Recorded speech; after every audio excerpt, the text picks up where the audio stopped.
살아계신 하나님 아버지 감사합니다. 오늘도 믿음 주셔서 주의 날을 기억하여 지키게 하심을 감사합니다. 베풀어 주신 구원의 은혜에 감사하면서 우리의 일상 중에 함께 하시는 주님의 은혜를 감사하면서 이 시간도 예배 드릴 때에 이 예배 받아 주시옵소서. 하나님 말씀을 듣겠습니다. 이 기록된 말씀을 읽는 복을 받은 성도들, 이제 들을 때에 이 말씀이 심령골수까지 쪼개어 새롭게 하시는 은혜가 되게 해 주옵소서. 모든 불신앙들을 물리치고 믿음이 되게 해 주시옵소서. 모든 질병을 물리치는 건강이 되게 해 주시옵소서. 삶의 모든 문제를 풀어주시는 하나님 주신 해결의 열쇠가 되게 해 주시옵소서. 세상을 살아갈 수 있도록 능력이 되게 하여 주시옵소서. 주님 앞에 영광 돌릴 수 있도록 권세가 되게 해 주시옵소서. 이 말씀을 들을 때에 우리의 믿음이 새로워지게 해 주시옵소서. 감사드립니다. 예수님의 이름으로 기도드리옵나이다. 아멘. 아멘. 예수님께서 세상에 오셨을 때에 초라하게 오셨습니다. 작은 고을에서 마구간에서 이름도 승도 모른 채로 태어나셨다고 말씀합니다. 그 예수님은 하나님이셨습니다. 우리를 죄에서 구원하러 오신 메시아셨습니다. 예수님이 자라셔서 공생애를 시작하십니다. 가르칠 때마다 가르침의 권세가 나타났습니다. 병든 자에게 손을 얹은 듯 병이 나았습니다. 말씀하신 즉 귀신들이 떠나고 많은 사람들이 눌려있던 귀신으로부터 자유를 얻게 되었다고 성경은 기록하고 있습니다. 이 예수님의 가르침과 능력 행하심의 권세들이 이스라엘 온 회중에 널리 전파되었습니다. 예수님의 이름이 드러나기 시작했음을 성경은 말씀하고 있습니다. 예수님의 뒤를 이어서 12 제자들도 주님에게 능력을 받습니다. 그리고 파송을 받습니다. 예수님처럼 가서 복음을 전했습니다. 병든 자를 고쳐주었고 귀신을 내어 쫓았습니다. 주님이 하신 일과 똑같은 일들이 제자들을 통해서도 이루어졌습니다. 그 일로 인하여서 예수님의 이름은 더욱 드러났습니다. 더 많은 사람들에게 들려졌고 많은 사람들이 예수님을 알게 되었습니다. 만나고 싶어 했습니다. 따르고 싶어 했습니다. 예수님을 통하여서 구원의 은총과 함께 육신의 모든 필요를 채움받고 싶어서 예수님을 많은 군중들이 따랐다고 말씀합니다. 그래서 예수님과 제자들이 있는 곳에는 항상 수많은 사람들이 함께 모여 있었다고 성경은 기록하고 있습니다. 예수님과 제자들이 얼마나 주의 일에 열심했는지 식사할 겨를도 없이 주의 일을 감당했다고 성경은 우리에게 가르쳐주고 있습니다. 많은 사람들이 모여서 식사할 겨를도 없다, 눈 붙일 겨를도 없다, 그렇게 많은 사람들을 돌보고 섬겼노라고 성경은 말씀하고 있습니다. 그럼에도 불구하고 그들은 항상 자기의 필요보다는 모인 사람들의 필요를 채워주고 해결해 주는 일에 자기의 삶을 들였음을 성경은 증거하고 있습니다. 이것을 가리켜서 우리는 사랑이라고 표현을 합니다. 예수님은 섬기러 오셨습니다. 대접받으러 오시지 않았습니다. 예수님은 사랑으로 오셨습니다. 모든 이들의 필요를 채워주는 우리의 목자로 사셨던 것을 성경이 말씀하고 있습니다. 우리가 믿음으로 산다고 그럽니다. 여러분, 믿음으로 산다고 하는 것이 무엇입니까? 이웃의 필요에 사랑으로 반응하는 것, 그걸 가리켜서 믿음으로 산다고 표현합니다. 교회에 사랑이 없으면 못 다닙니다. 사랑 없으면 못 섬깁니다. 이웃들 사랑으로 우리 주님을 본받아 살지 아니하면 섬길 수 없습니다. 증거할 수 없습니다. 나누고 베풀 수 없다고 말합니다. 예수님은 이 모든 사역을 통해서 믿음으로 산다는 것은 사랑으로 이웃을 돌보고 섬기는 것이라는 걸 우리들에게 가르쳐 주셨습니다. 그래서 내가 먼저가 아니고 이웃이 먼저였습니다. 내가 먼저가 아니고 하나님이 먼저셨습니다. 나는 배고프고 나는 목마르고 나는 피곤하고 나는 지쳤을지라도 이웃의 필요가 있다면 그분들은 손을 내밀었습니다. 달려갔습니다. 함께 했습니다. 모든 필요를 채워주는 삶을 살았다고 성경이 기록하고 있습니다. 예수님을 따르는 많은 무리들을 예수님이 보시면서 예수님은 그 무리들을 목자 없는 양같이 느껴보셨다고 성경이 말씀합니다. 수많은 사람들, 계급도 각양각측이요, 재산도 각양각측이요, 지식도 각양각측이지만은 예수님의 눈에는 목자 없는 양같이 보였노라고 성경이 말씀합니다. 이것이 하나님이 세상을 보시는 하나님의 세계관입니다. 교회와 성도들이 세상을 봐야 하는 세계관입니다. 여러분, 내 자식이기 때문에 자식을 하나님의 관점에서 보지 못하면 자식들의 영혼을 잃어버립니다. 자식에게 구원의 필요를 깨닫게 해주지 못하고 자식에게 복음을 전하는 삶을 평생 못하고 나는 천국 가고 천국 간 내 자식들은 지옥 가는 불상사가 일어날 수도 있습니다. 예수님은 그들의 지위를 보지 않았습니다. 학력을 보지 않았습니다. 소유를 보지 않았습니다. 목자 없는 양 같음을 보셨습니다. 여러분, 이것이 성도들이 세상을 봐야 되는 거룩한 눈빛인 것을 기억하고 사시길 바랍니다. 세상에는 우리가 부러워할 게 없습니다. 세상에는 내가 가져야 될 게 없습니다. 세상에서는 나보다 잘난 이들이 있는 게 아니라 예수님을 믿어 구원받아야 될 죄인들이 있다는 사실을 우리는 예수님의 관점에서 다시 눈을 뜨고 쳐다볼 수 있어야 합니다. 형제자매 여러분, 내 자식이 나의 눈에 어떻게 비춰지고 있습니까? 주일날 교회 안 와도 공부만 잘하면 됩니까? 교회 안 와도 자기가 원하는 학교만 털컥털컥 붙어주면 됩니까? 교회는 안 다니고 예수님은 안 믿어도 출세만 하고 돈만 벌고 때를 따라 부모님 안녕하셨어야 하면서 돈이나 몇 푼 갖다 주면 됩니까?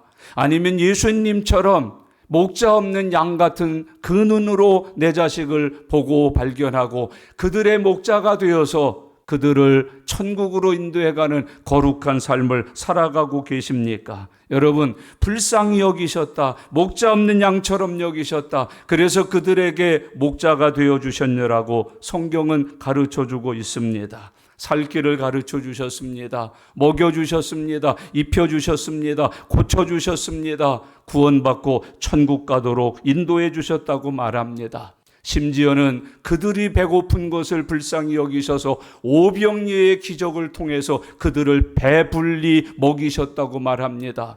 12광주리를 남아서 가지고 돌아갈 수 있도록 능력과 기적을 베푸셨다고 성경은 우리에게 기록하여 증거하고 있습니다. 오늘 읽은 이 본문 말씀은 그들을 목자 없는 양처럼 보시고 그들의 배고픔을 오병이어 기적으로 해결하신 이후에 예수님의 계속되는 사역을 기록한 말씀입니다. 오병이어 기적을 베풀고 5,000명이 넘는 장정들이 배불리 먹고 12광주리를 거두어 집으로 돌아간 이후에 예수님이 살아가신 삶의 행적을 오늘 본문은 우리에게 기록하여서 가르쳐주고 있습니다.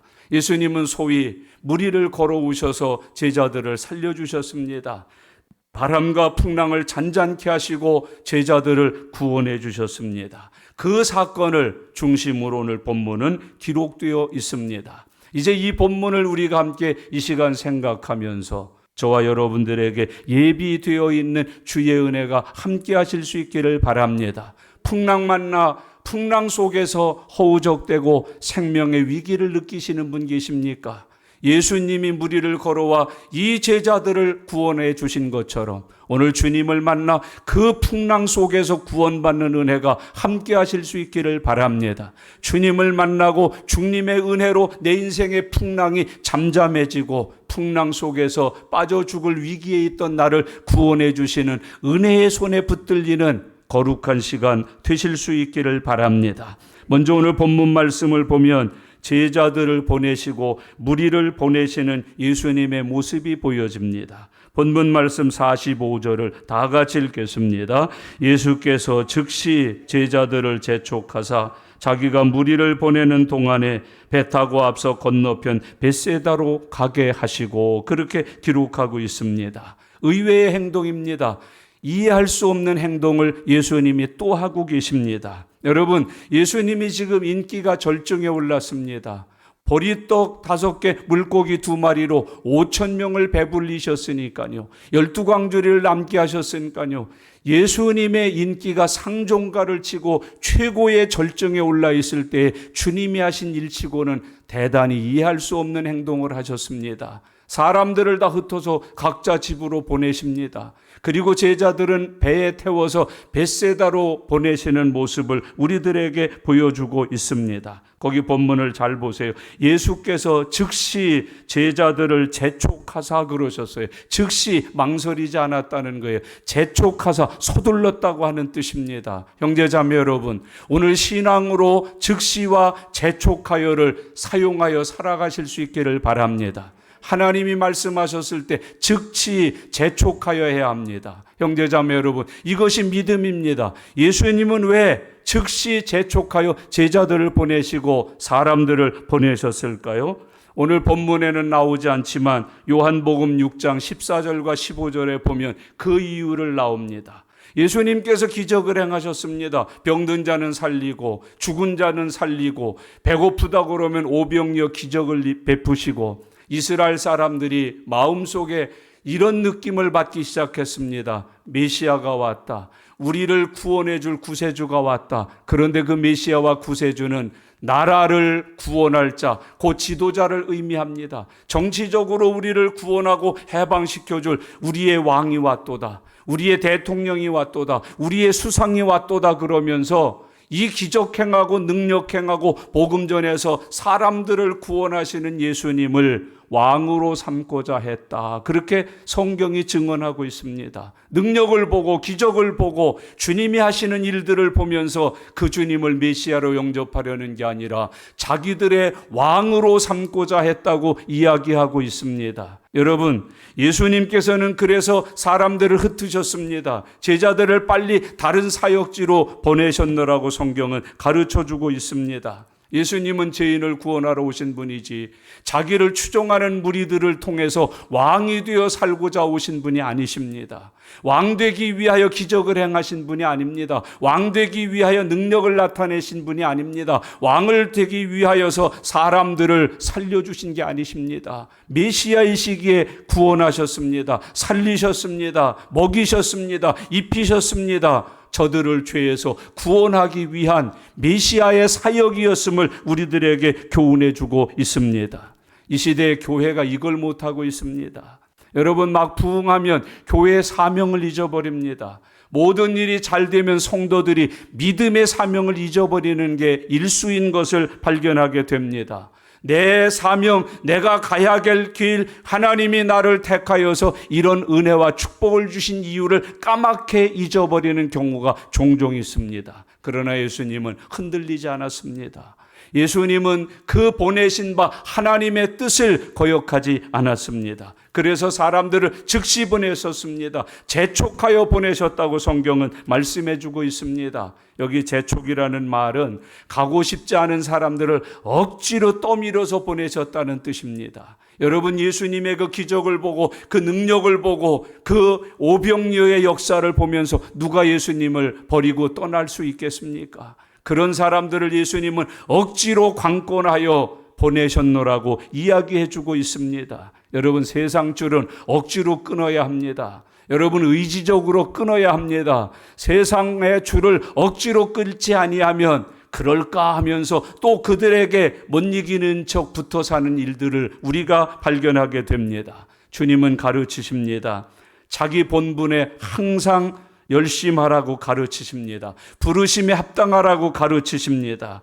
좌로나 우로나 치우치지 말라고 말씀하십니다. 오직 보내신 분 하나님의 뜻에 붙들려 살아가라고 우리에게 교훈하십니다. 기적을 베풀고 능력을 베풀고 죽은 자까지 살려내고 많은 사람들이 추종하고 자기만 원하면 지금 임금의 자리에 얼마든지 오를 수 있는 이 기회에 예수님은 흔들리지 않았습니다. 좌로나 우로나 치우치지 않았습니다. 우리 하나님의 손에 붙들려 계셨고 보내신 분 하나님의 뜻에 자기를 묶어두었던 것을 교훈하여 말씀하고 있습니다. 그래서 기적을 행한 후에 즉시 재촉하여 제자들을 보내시고 사람들을 흩으셨다고 말씀하고 있습니다.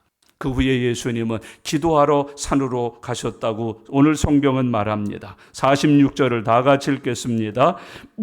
무리를 작별하신 후에 기도하러 산으로 가시니라.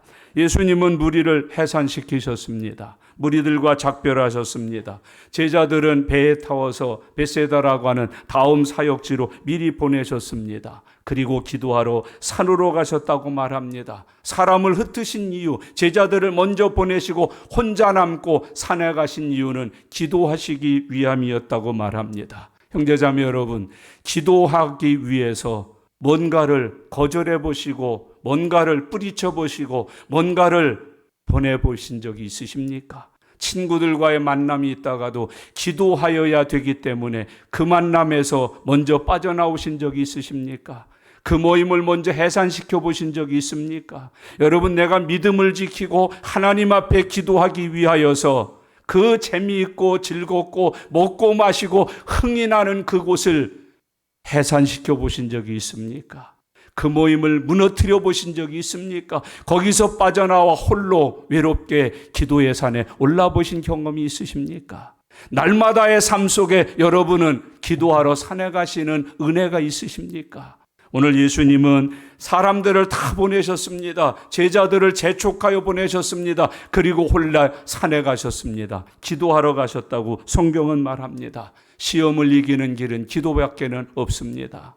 왕 삼고자 하는 사람들의 미혹을, 그 유혹을, 그 달콤한 시험을 이길 수 있는 길은 하나님 앞에 기도하는 길밖에는 없습니다. 예수님은 그래서 그 왕 삼고자 하는 시험을, 유혹을 뿌리치고 이기기 위하여 하나님 앞에 나가 엎드려 기도하셨다고 말씀하고 있습니다. 사명이 크든 작든 귀하든 안 귀하든 간에 사명을 감당하기 위해서는 기도하는 일이 필요함을 우리에게 가르치십니다. 여러분, 사명자가 되었으면 기도해야 합니다.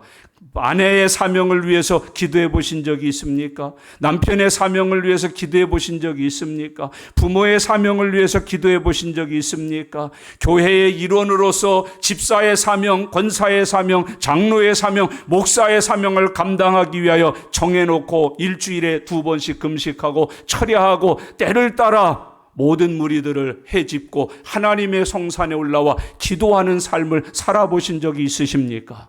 내게 주신 사명을 감당하기 위하여, 예수님을 보내신 하나님의 뜻을 잊지 않고 감당하기 위하여 예수님은 산에 올라가 기도하셨다고 오늘 우리에게 교훈해 주고 있습니다. 유혹을 뿌리치기 위하여 기도하셨다고 말씀하고 있습니다. 여러분, 우리가 유혹 많은 시대를 살지 않습니까? 그 유혹을 이길 힘은 기도의 힘입니다. 그 유혹을 이기기 위해서는 기도해야 합니다. 기도해야만 하나님이 주시는 은혜와 능력을 통해서 나의 삶에 찾아오는 만 가지 유혹을 물리치고 승리할 수 있다고 성경은 교훈하여 말씀하고 있습니다.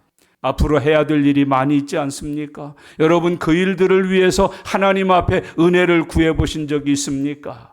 하나님 도와주세요. 하나님 함께 해주세요. 하나님 필요한 능력으로 역사해 주시옵소서.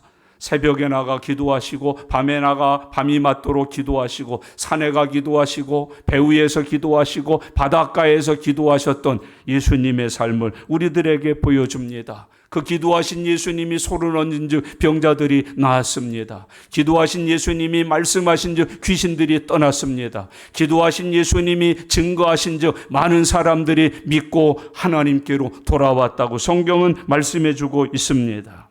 예수님의 권세, 예수님의 능력, 예수님의 지혜, 예수님의 모든 이적과 표적, 예수님이 하나님이니까 그렇게 당연히 여기지 마십시오. 예수님은 사람으로 오셨습니다. 사람으로 오신 예수님은 하나님께 기도함으로 그 모든 필요한 것을 공급받고 응답받고 채움받으면서 일하셨다는 것을 우리에게 교훈해 주고 있습니다. 여러분, 우리가 예수님보다 뛰어납니까? 능력이 있습니까? 예수님과 동일합니까? 그렇지 않다면 우리는 더욱더 기도에 힘써야 된다고 주님은 우리에게 교훈하여 말씀하고 있습니다. 기도하면 삽니다. 기도하면 풀립니다. 기도하면 열립니다. 기도하면 하나님이 도와주십니다.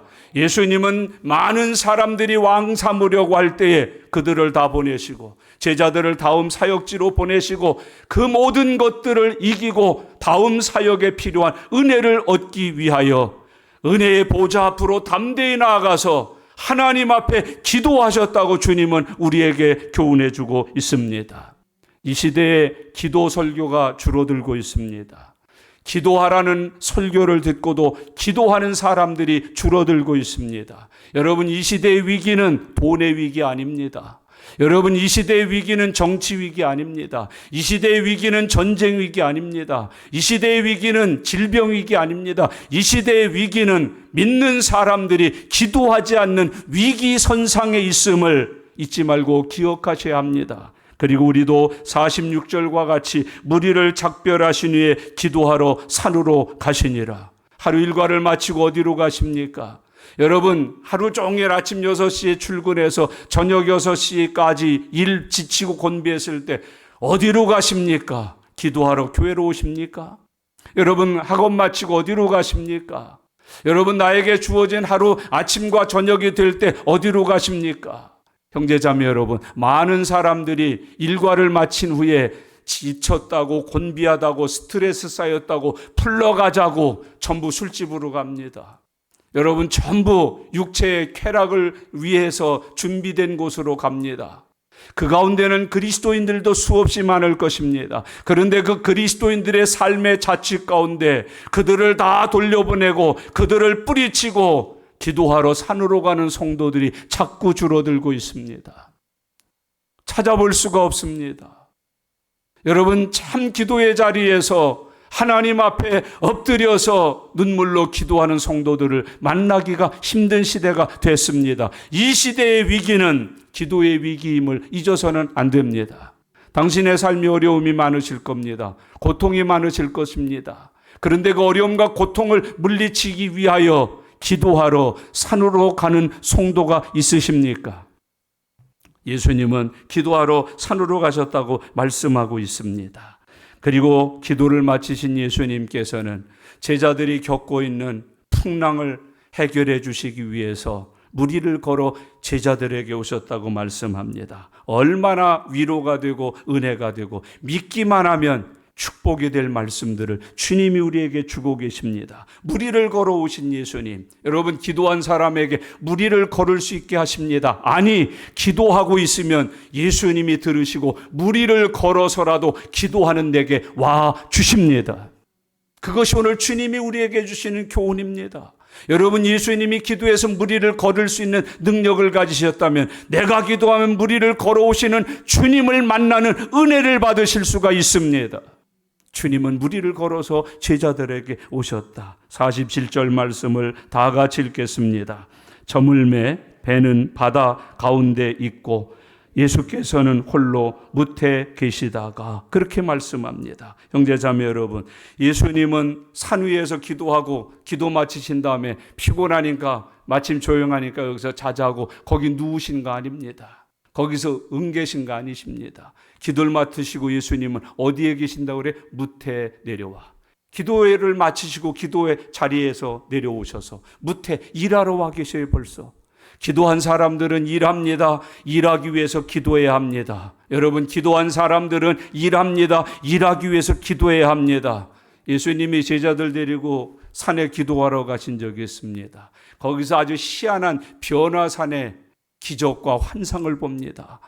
제자 중에 하나가 그 아름답고 영화롭고 황홀한 것을 보면서 예수님께 말합니다. 주님, 여기가 좋사오니 여기다가 초막 셋을 지읍시다. 그리고 하나는 주님이, 하나는 누가, 하나는 누가.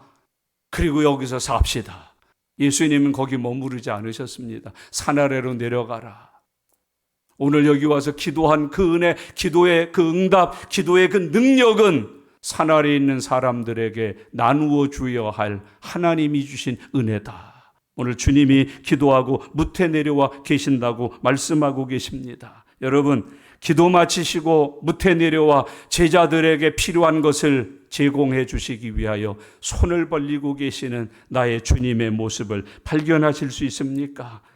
저물매 배는 바다 가운데 있고 예수께서는 홀로 무태 계시다가. 그 다음에 보셔요. 48절 다 같이 읽겠습니다. 바람이 거스름으로 제자들이 힘겹게 노젓는 것을 보시고 밤 사경쯤에 바다 위로 걸어서 그들에게 오사 지나가려고 하시매. 아멘. 여러분, 우리는 이걸 그냥 하나의 이야기처럼, 동화처럼, 전래 이야기처럼 기억하는 경우가 참 많아요. 예수님 무리를 걸어오신 거 재밌게 들어요. 다른 사람에게 재밌게 말해요. 지금 일어날 수 있다고 믿지 않아요. 여러분, 믿으실 수 있기를 바랍니다. 오늘 제자들이 고난당하고 있는 모습을 보세요. 바람이 거스름으로 제자들이 힘겹게 노젓는 것을 보시고. 여러분, 여기 제자들이 누굽니까? 이 바다에서 잔뼈가 굵은 사람들입니다. 어부들입니다. 한마디로 말하면 전문인입니다. 경험이 수없이 쌓여있는 사람입니다. 모르는 게 없고 낱낱이 합니다.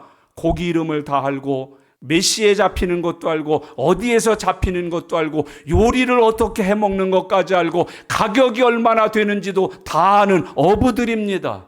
여러분, 그 어부들이 풍랑을 만났습니다. 오늘 본문에 보세요. 바람이 거스름으로 제자들이 힘겹게 노젓는 것을 보시고. 전문가들이에요. 잔뼈가 여기서 굵은 사람들이에요. 그런데 이들에게도 힘겹게 노를 저어야 되는 환경이 찾아온다고 가르쳐주고 있습니다. 배경이 없어서 우리가 힘겨운 거 아닙니다. 배움이 부족해서 힘겨운 거 아닙니다. 여러분, 친구와 지인, 동창생이 없어서 힘겨운 거 아닙니다. 하나님이 힘겹게 하실 때가 있습니다. 오늘 주님은 우리에게 교훈하고 있습니다. 바람이 거스름으로. 한밤중이다. 바다 한가운데다. 그런데 거기서 바람이 거슬러 일어난다. 어떤 사람이 이걸 소용돌이라고 그러고, 어떤 사람이 이건 거센 풍랑이라고 그럽니다. 바람까지 물려와서 배가 앞으로 나갈 수 없습니다. 한 자리에서 빙빙빙빙 돌고 있을 뿐입니다. 마치 내 인생 같지 않습니까? 결혼 생활이 마치 바람에 거슬려서 빙빙 돌고 있습니다. 사업이 빙빙 돌고 있습니다. 인생이 빙빙 돌고 있습니다. 하루하루 지겹습니다. 지루합니다. 따분합니다. 되는 일조차 없습니다. 바다 한가운데 한밤중입니다. 내가 전문가인데, 전공자인데, 잔뼈가 이 일에서 굵은 사람인데 뱅뱅 돌고 있습니다. 바람이 거세게 불어 파도가 치고 세게 불어 위경에 놓여있는 제자들의 모습을 발견할 수 있게 됩니다. 잔잔했던 바다입니다. 아니, 웬만한 파도 정도는 능히 이겨낼 수 있는 전문인들입니다. 그런데 오늘 본문 보세요. 힘겹게 노젓는 것을 보시고. 형제자매 여러분, 우리가 아무리 전문가고 경험이 많다 할지라도 역부족일 때가 있습니다. 능력이 한계가 있을 때가 있습니다. 여러분, 심히 고통스러울 때가 있습니다. 지금 이 시대 우리의 삶이 아닐까요? 오늘 본문 말씀 보세요. 제자들이 힘겹게 노젓는 것을 보시고. 가기는 가는데 얼마나 힘겨워요. 빠져 죽지 않으려고 이 풍랑으로 배를 잃지 않고 목숨을 잃지 않고 함께 타고 있는 형제 자매들을 잃어버리지 않기 위해서 힘겹게 노를 젓고 있는 제자들의 모습. 오늘 주님은 우리에게 인생이 풍랑을 만날 때 아무리 나이가 많고 연륜이 쌓이고 전문적인 경험과 지식이 있을지라도 힘에 겨워 노를 젓는 때가 있다는 것을 교훈해 주고 있습니다. 노젓는 것을 그 다음 단어가 조심스러워요. 보시고. 여러분, 참 위로가 되지 않습니까? 내가 힘겹게 노젓는 것을 아무도 몰라주고 아무도 아는 이가 없다면 얼마나 쓸쓸하고 절망이 오겠습니까마는. 그 힘겹게 노젓는 제자들을 기도하고 내려오신 예수님이 보고 계셨다. 보신다.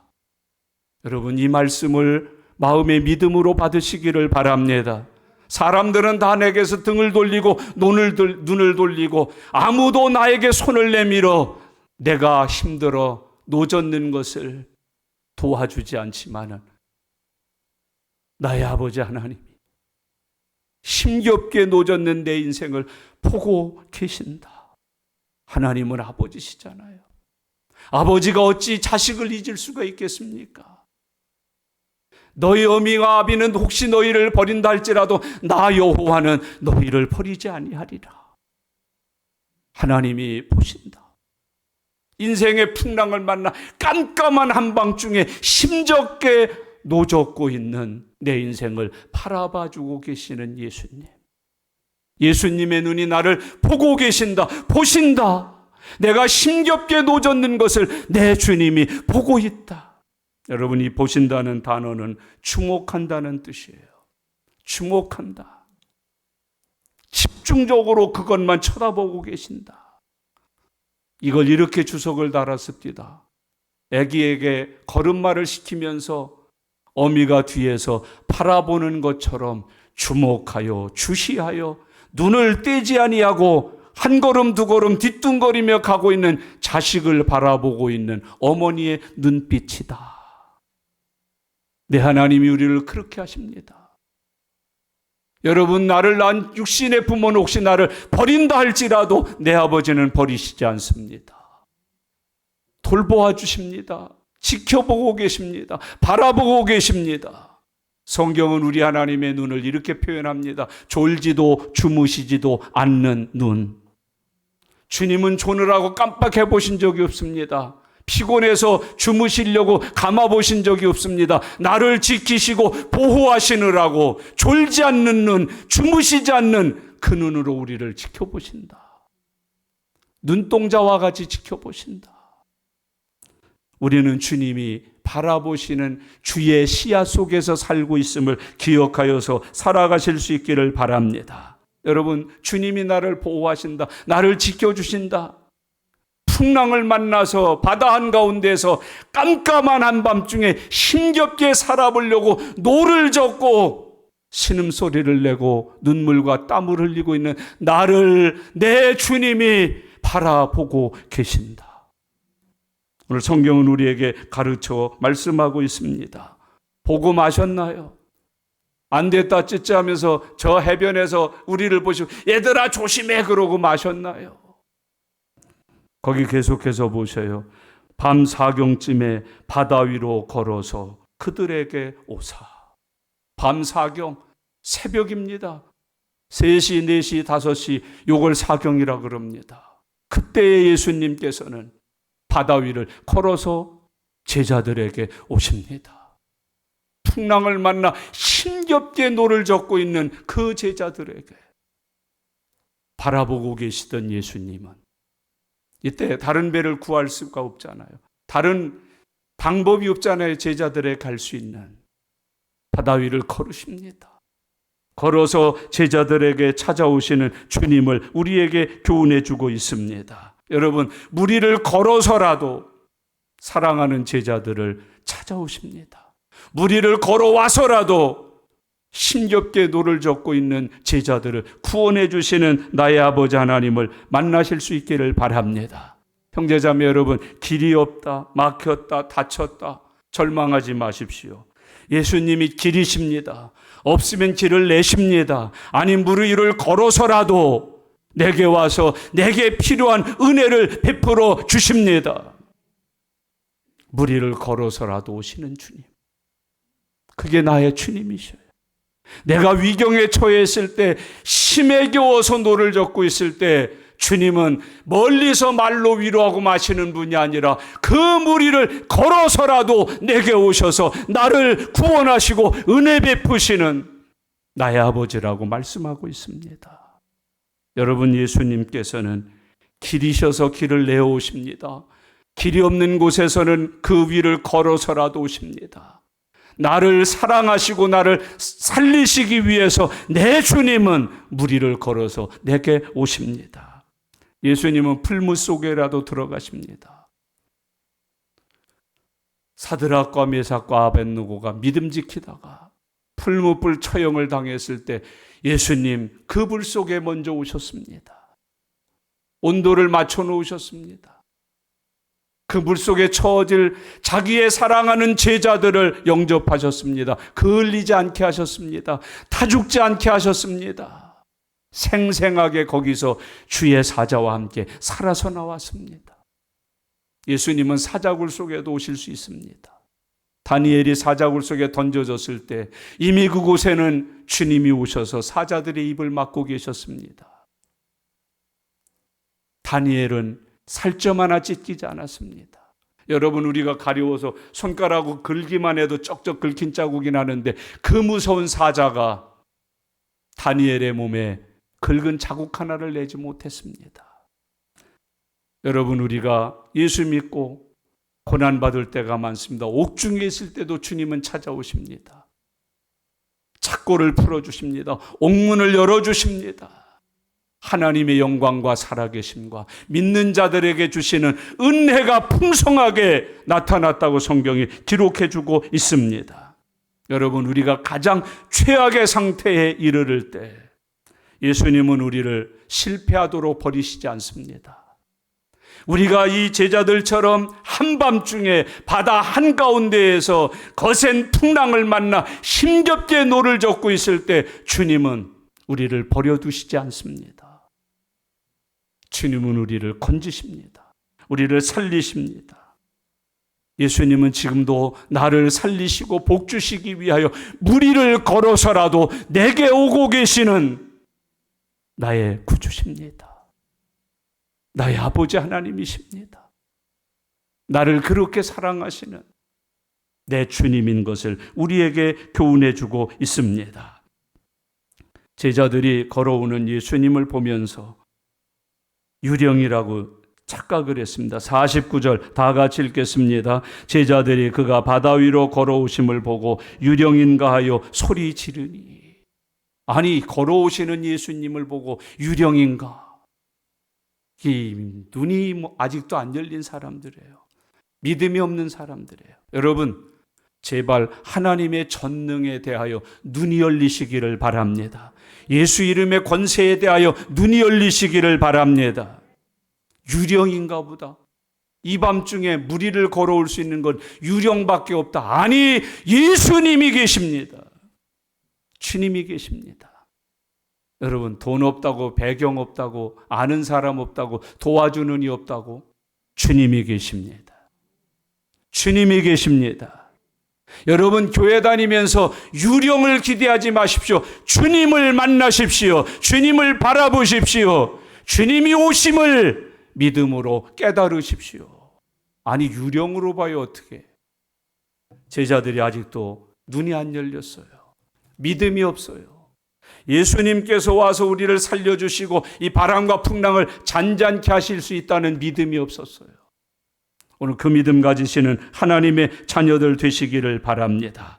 그 다음에 50절 보세요. 예수님이 오셔서 하신 역사. 50절 다 같이 읽습니다. 그들이 다 예수를 보고 놀람이라. 이에 예수께서 곧 그들에게 말씀하여 이르시되 안심하라, 내니 두려워하지 말라 하시고. 아멘. 유령인 줄 알았는데 자세히 보니까 예수님이세요. 아니, 유령인 줄 알고 두려워 떨고 있는 제자들에게 예수님이 먼저 아는 척 하셔요. 내니 두려워 말라. 안심해라. 이제 내가 왔다. 너희 구하러 왔다. 너희 건지러 왔다. 이 풍랑 잔잔케 하러 내가 왔으니 안심해라. 이 시간 여러분에게 이 말씀 들려지고 믿어지고 이루어지는 시간 되시기를 바랍니다. 안심하라. 내니 두려워하지 말라. 한밤중 거센 파도 살아보려고 발버둥 치고 있는 제자들에게 무리를 걸어오신 유령인 줄 알았던 그 주님이 하시는 말씀, 안심하라. 내니 두려워하지 말라. 너희들의 문제를 해결해 주러 내가 왔다. 내가 왔으니 너희들의 문제는 해결된다. 너희들은 이제 구원받는다. 바람과 풍랑은 잔잔해질 것이다. 목적지로 항해할 수 있다. 여러분, 이것이 무리를 걸어오신 이유예요. 우리는 예수님이 무리를 걸어오신 것에 관심을 많이 가져요. 이야, 토픽감이다. 이게 중국 무협지에서나 보는 그거 아닌가? 아닙니다. 걸어오신 것보다는 걸어오셔야만 하는 그 이유를 아실 수 있기를 바랍니다. 풍랑 만나 힘겹게 노젓는 제자들이 아니었으면 이 시간에 예수님 무리를 걷지 않습니다. 무리를 걸어서 여기까지 오시지 않습니다. 그러나 제자들이 풍랑을 만났고 한밤중에 힘겹게 노젓는 것을 보시고 가만히 계실 수가 없었습니다. 그래서 무리를 걸어오셨습니다. 제자들을 구원하러, 풍랑을 잔잔케 해주러, 그들을 목적지까지 인도해 주시러 내 주님이 무리를 걸어 제자들에게 오셨다고 말씀하고 있습니다. 이게 무리를 걸으셔야 했던 예수님, 무리를 걸어오신 예수님의 참 의미는 제자들을 구원하는 데 있습니다. 여러분, 예수님이 세상에 왜 오셨습니까? 무슨 포물제로 오셨습니까? 여러분, 무슨 신문에 나러 오셨습니까? 아닙니다. 나 같은 죄인을 구하러 오셨습니다. 그것이 다입니다. 그것이 전부입니다. 내가 구원받을 필요가 없었다면 주님이 오실 필요가 없습니다. 그러나 내가 죄에서 구원받아야 될 필요를 가졌기에 주님이 오셔서 나를 구원하셨습니다. 무서워하는 상태에 있을 때, 이제 모든 것을 포기하고 죽음 앞에 자기들을 내맡기는 그 시간에 무리를 걸어서 찾아오신 예수님을 제자들이 만났습니다. 여러분, 그 찾아오신 예수님이 하시는 음성 오늘 들으세요. 안심하라, 두려워 말마. 내가 왔다. 내가 왔다. 내가 너희를 구하러 왔다. 너희를 괴롭히는 풍랑을 잠잠케 하러 내가 왔다. 안심해라. 내니 두려워하지 말라. 내가 있지 않니? 내가 너와 함께하고 있지 않니? 내가 내 주님 아니냐? 내가 내 임금 아니냐? 내가 내 아버지 아니냐? 51절에 보시면 무리를 걸어오신 예수님을 통해서 일어난 은혜가 나타납니다. 51절 다 같이요. 배에 올라 그들에게 가시니 바람이 그치는지라 제자들이 마음에 심히 놀라니. 아멘. 예수님 무리를 걸어오셔서 제자들과 함께 노저어 주신 게 아니에요. 예수님이 힘에 겨워 지쳐서 비켜 내가 저을 테니까 대신해서 배에 노를 저으신 게 아니에요. 예수님은 문제가 된 바람을 잔잔케 하셨어요. 파도를 멈추게 하셨어요. 제자들이 힘겹게 노를 젓지 않아도 목적지까지 갈 수 있도록 인도해 주셨어요. 예수님이 배에 오르시니 바람이 그쳤다. 저는 신방하다가 참 행복한 경험들을 많이 한 목사 중에 하나예요.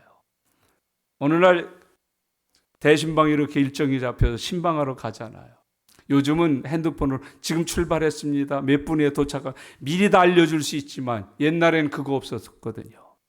그러니까 하여튼 언제 올지 몰라 긴장하고 있어야 돼요. 기다리다가 부부 싸움이 났어요. 이미 집 앞에 딱 도착했는데 난리예요. 이게 신방이 아니라 지금 다시 돌아갈 판이에요. 전쟁도 이런 전쟁 없어요. 6.25 때도 그렇게 안 시끄러웠을 거예요. 어마어마하게 시끄럽습니다. 난리 납니다. 안에서 난립니다. 이 시간에 누가 왔냐는 거예요. 누가 두드리라는 거예요. 교회 목사입니다. 여러분, 그 다음은 상상에 맡기겠어요. 잠잠해졌어요. 기가 막혔어요. 아마 승질나고 뿔났을 거 아니겠습니까?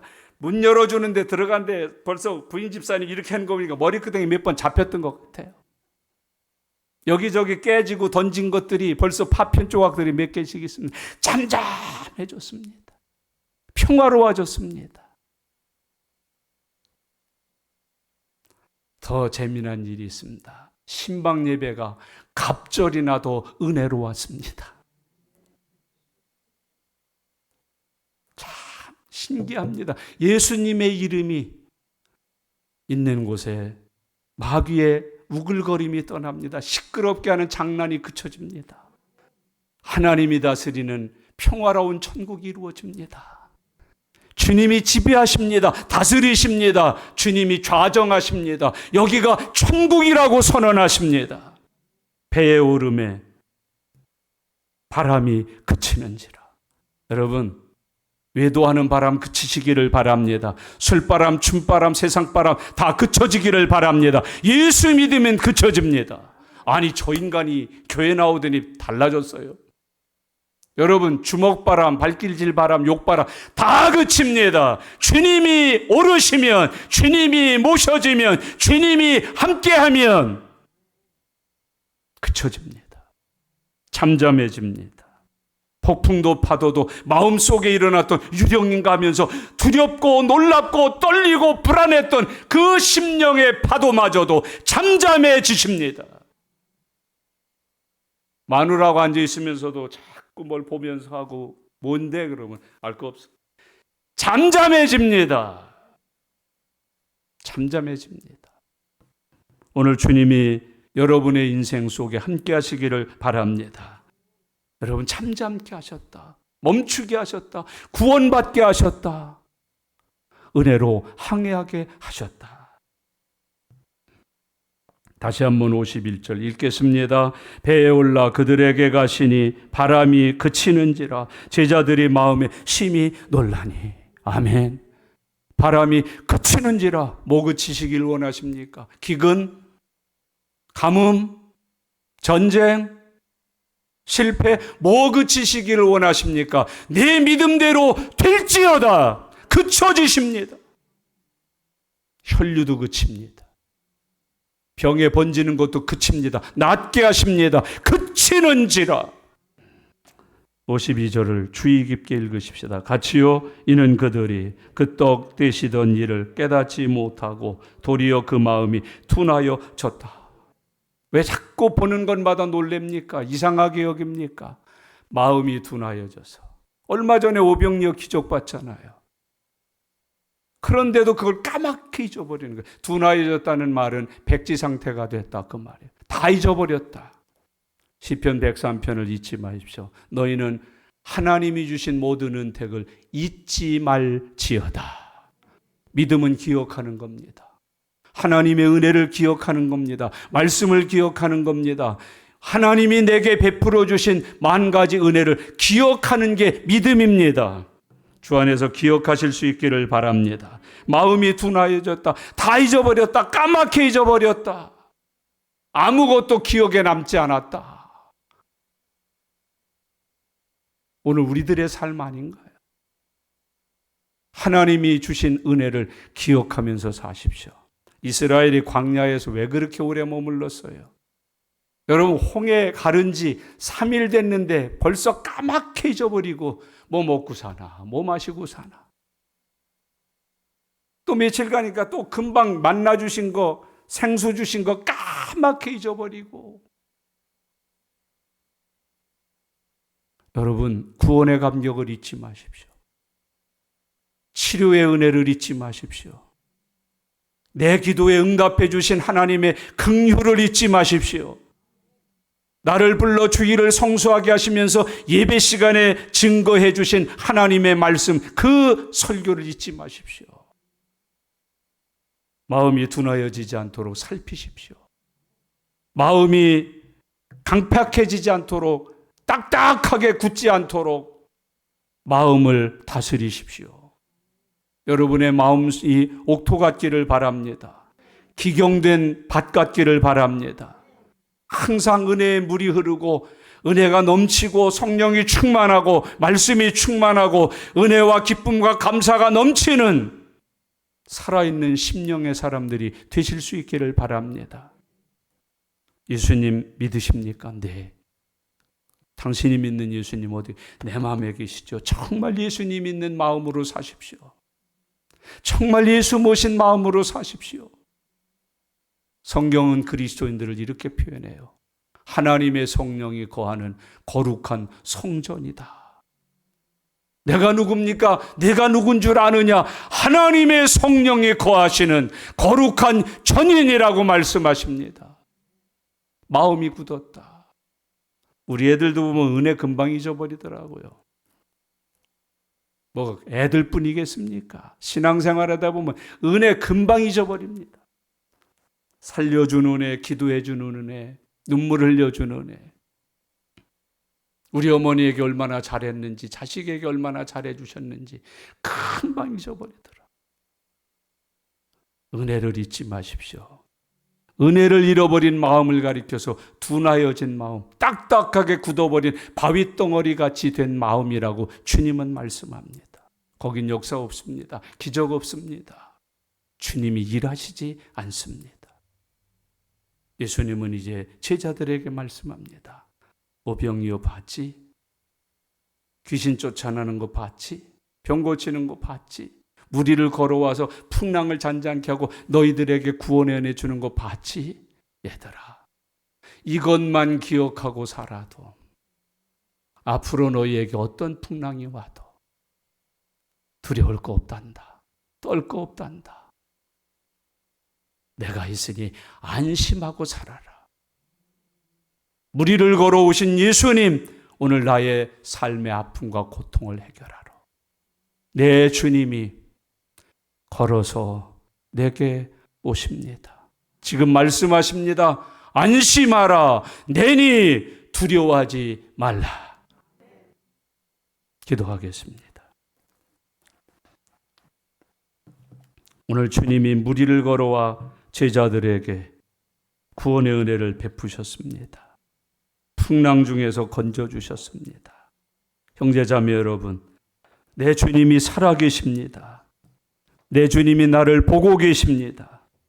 언제든지 나를 구하러 물이라도 걸어와서 나에게 은혜를 베풀어 주십니다. 내가 믿는 주님이 그런 주님이십니다. 이 시간 함께 그 주님 앞에 기도하시지 않겠습니까? 지금 구하십시오. 지금 구하십시오. 지금 청하십시오. 주님이 무리를 걸어오십니다. 안심해라. 내 딸아, 내 아들아, 안심해라. 이 시간 함께 그 주님 믿으면서 기도하는 시간을 갖습니다.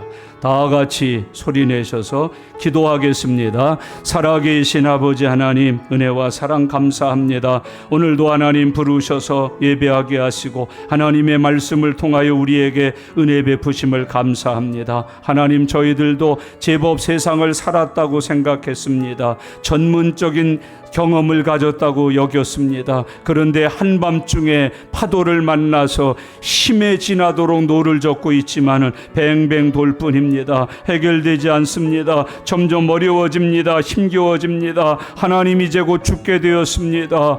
우리를 보고 계시는 예수님, 우리 무리를 걸어서라도 나를 찾아와 주시는 예수님, 오셔서 말씀하시는 주님의 음성을 듣게 하옵소서. 안심하라. 내니 두려워 말라. 주님이 오시니 파도가 그치고 제자들이 구원받은 것처럼 주여 내 인생의 파도가 멈추게 하여 주시옵소서. 그치게 하여 주시옵소서. 내 인생에도 하나님의 은혜와 긍휼과 자비가 풍성하게 해 주시옵소서. 감사합니다. 감사합니다. 감사합니다. 살아계신 하나님 아버지, 감사합니다. 10월 넷째 주일에 저희들을 부르셔서 하나님을 예배할 수 있는 은혜 주시고 하나님이 살아있는 말씀으로 우리들에게 말씀의 권세 주심을 감사합니다. 제자들처럼 저희들도 인생의 밤을 만났습니다. 바다 한가운데입니다. 풍랑이 몰아칩니다. 힘겹게 노를 젓고 살고 있습니다. 그러나 길이 보이지 않습니다. 해결할 기미가 보이지 않습니다. 이제 곧 빠져 죽게 생겼습니다. 그러나 우리를 사랑의 눈으로 보고 계시는 예수님이 있음을 알게 하여 주옵소서. 무리를 걸어오셔서라도 우리에게 구원의 은혜를, 치료의 은혜를, 평안의 은혜를 주시는 내 주님을 이 시간 만나게 하여 주시옵소서. 주여, 내 인생도 잠잠해지게 해 주옵소서. 멈출 것이 멈추게 하여 주시옵소서. 감사드립니다. 예수님의 이름으로 기도드리옵나이다. 아멘.